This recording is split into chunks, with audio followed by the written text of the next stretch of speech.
तुम बैठ के पढ़ रहे हो और तुम्हारे मन में विचार आ गया कि बड़ी वाली बुआ पापा को परेशान किए हुए हैं,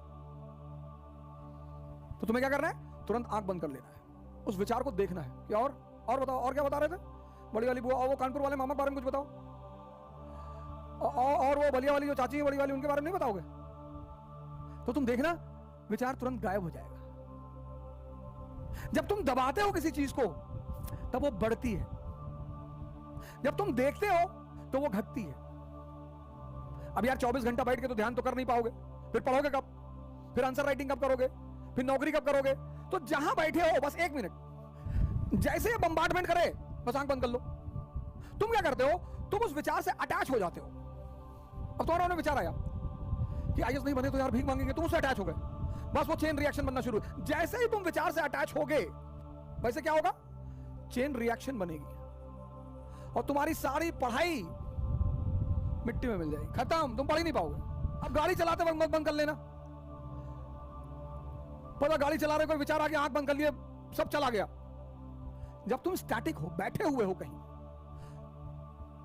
विचार आया, तुम उसे देख लो, बस देख लो और मजा लो, तुरंत आंख बंद करो, तुरंत। इस्लाम 5 वक्त नमाज की बात करता है, यानी 5 बार ध्यान।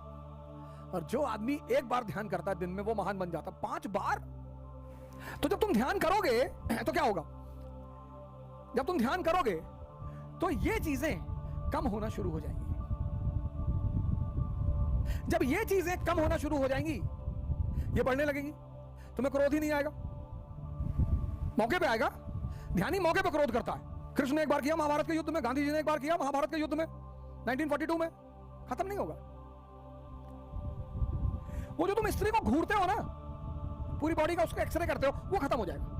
पर वो आकर्षित तुम्हें तब भी करेगी, लेकिन पॉजिटिवली।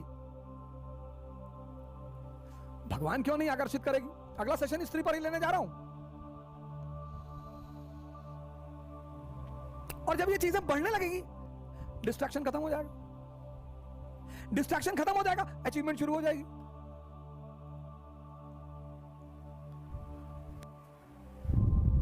ध्यान करना नहीं है, ध्यान देना है। हसन बसरी के पास बगदाद का खलीफा पहुंचा, उसने कहा मुझे ज्ञान लेना है यार, मेरे पास सब कुछ है दुनिया का, मैं तब भी रोता रहता हूं, और तुम्हारे पास कुछ भी नहीं है, तुम नाचते रहते हो, मुझे यह कला सीखनी है। बोला सिखा देंगे, हमें कौन सी दिक्कत, सिखा देंगे। बोला कल आना, कल सुबह आओ 6 बजे। हसन बसरी खलीफा आया दूसरे दिन सुबह, तो बसरी ने कहा देखो एक शर्त है, पहली शर्त कि जो भी मैं तुमसे कहूंगा वो तुम करोगे, क्रॉस क्वेश्चन नहीं करोगे, और अगर तुम समझ गए तो तुम मेरी वाली अवस्था में आ जाओगे। और उसने कहा ठीक है बताओ क्या करना है। तो खलीफा को ले गया कुएं पे, वहां एक बाल्टी रखी थी, बाल्टी का नीचे जो था बेस वो था ही नहीं। बोला ऐसा करो, पानी भरो इसमें और खेत तक पहुंचाओ। खलीफे ने कहा यार ये तो पागल आदमी है, इसमें भैया पानी कैसे भरेगा? लेकिन अब चूंकि शर्त का मामला था तो खलीफा ने पानी भरना शुरू किया।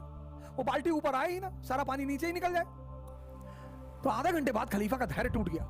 उसने कहा भैया माफ करो भैया, हमसे ना, ये सब ये बाल्टी भरेगी नहीं, पागलपन वाली बात कर रहे हो। बोले बेटा यही तो कह रहा हूं, तुम्हारा मन जो है इस बिन पेंदी के बाल्टी की तरह है, किसी एक स्त्री पर यह नहीं रुकता, किसी एक पुरुष पर यह नहीं रुकता। इसका मन जब बस चले तो पूरे दुनिया की स्त्रियों से विवाह कर ले, लेकिन डरता है कि पीटेंगे लोग, तो बड़ी आदर्शमयी बातें करता है। यार दूसरे की स्त्री को नहीं देखना चाहिए, और खुद आंख फाड़ के देख रहे।